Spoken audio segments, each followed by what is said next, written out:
சங்கி சீமான் அப்படின்னா அவர் கோவம் வரும். இப்போ உண்மையிலே சங்கின்றது வெளிப்படையாக வருதா? மனித குலத்துக்கு எதிரான பாரதிய ஜனதாவோட கட்சி பிரதமரை ஒரு பொழுது தள்ளுறாரு. எல்லாம் நம்ம மறைக்கணும்னு நினச்சோம், இப்போ எல்லாத்துக்கும் தெரிஞ்சு போச்சு.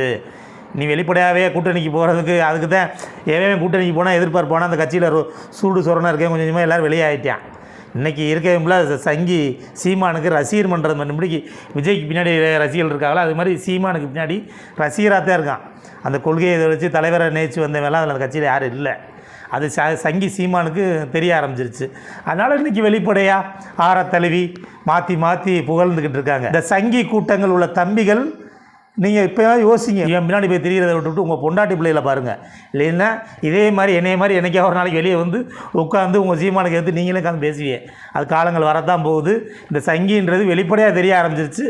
உங்களுக்கு தெரியாமல் கடந்து போறியே, இருந்தாலும் தெரிஞ்சு அதில் உள்ளே இருக்கியே பாருங்க, அதுதான் பெரியது. அண்ணாமலைக்கு பின்னாடி கூட சங்கின்னு தெரிஞ்சு இருக்கிறாங்க. இவன் சங்கின்னு தெரியாமல் இருக்கியே பாருங்க தம்பிகள். உங்களை நினச்சாதே ரொம்ப பாவமாக இருக்குது.